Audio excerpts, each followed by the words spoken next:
With me in the studio are two special guests, Dr. Jack Taunton, a running pioneer, having co-founded the Vancouver Sun Run and founded the Vancouver Marathon. Dr. Taunton is a professor at UBC Faculty of Medicine and a medical director with Fortius Sports and Health. He is the principal investigator for the injury prevention study. And Maha Ilashe, a student in the UBC Environmental Physiology Laboratory, who's completing her Master's of Science in Kinesiology under the supervision of Dr. Michael Cole. Maha is a research manager of the study founded by the Nike Research Foundation. Welcome to the show again. Thank you, and Happy New Year. Thank you. So let's talk about the injury prevention study, the phase 1. What does it consist of? Well, the initial study was the largest study that we have done over a 20-year period with the Nike Global Foundation.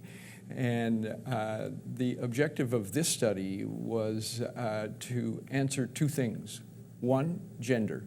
Were women more at risk, for running injuries, as a number of people had felt? And two, could we identify risk factors that were related to running pain, and injury? So the first study that Maha coordinated, we had some 90 women that trained 12 weeks and ended with a 10K race, some 80 men. And they were extensively, evaluated in terms of their strength, their flexibility, their balance, their leg length, what type of alignment did they have, so that we had these baseline measures. So then, as Maha then trained, and likewise they trained the 12 weeks and the 10K run, then Maha could then analyze the injuries and see if these extensive number of baseline tests that we had, did they correlate to injury? And Maha, you can take over from there. Maha is definitely the heart and the soul of all of our studies. She makes sure that the individuals do the training and then report back to us on a very regular basis in terms of their function. How are they doing? Are they improving? And what about pain? So yes, as Jack said, we had two studies. The first is when everybody undertook the 12 weeks of running, preparing for the 10-kilometer race. And before that, we had undertaken all these baseline variables that we measured. So all the hip strength variables, the training history, the injury history. And so we took all these variables and we tried to see over the 12 weeks in all these different muscle groups and joints in the lower extremity, whether they felt any more pain for women in certain areas or men in other areas. And we did find that there were differences between males and females. So for males, we found that the training factors of their hip abductors were very important to having running pain. Q angle was actually quite a surprise for us to find, but males' Q angle was very important for pain.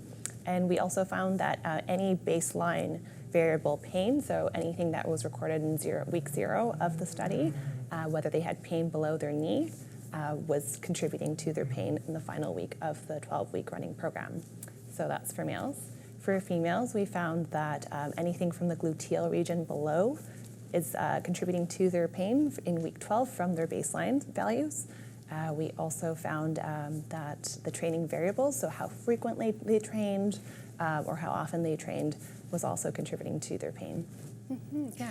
And the interesting thing, as Maha has indicated, we saw different types of injuries, men versus women, but contrary to what most individuals would have predicted, women did not get injured more than men. And I wasn't surprised. You weren't surprised. We were surprised. You were surprised. Because some of our research that we've done over this 20-year period would have suggested that the women, possibly because of their alignment, wider hips tend to have knock knees, and that's related to that Q angle that Maha has indicated, possibly not as strong in their hip girdle, their quadriceps, as men.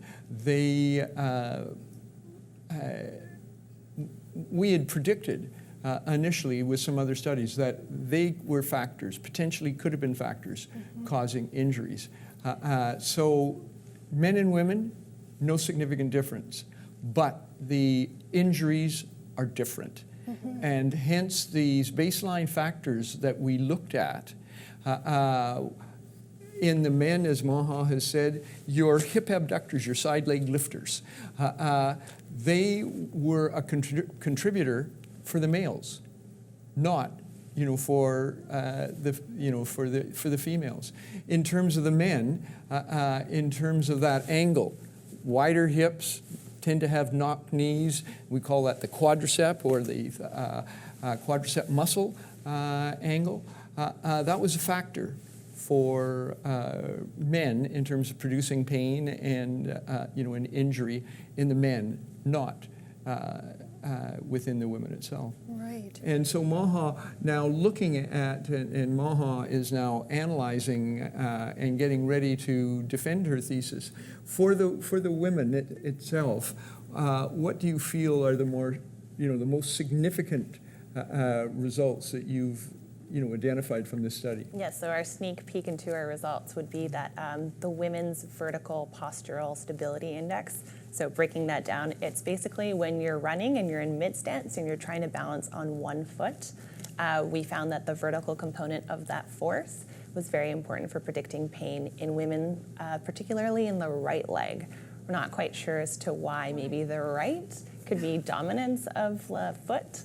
But we'll be looking into that a little bit further. So balance is critical, and that it is only recently in running groups and training clinics have individuals concentrated, on single leg, balance. In our study, the right leg appears to be more a significant factor in terms of that balance, and so the balance is important, along with the actual your dynamic balance as you land on the ground, but also looking at imbalances between your musculature of the hip girdle itself. And as we indicated, the men was the big factor were the side leg lifters. Right. Well, important to have this study, and I thank you very much for coming on the show, and I'd like to have you come back. Thank you. Thank you. Well, thank you very, very much.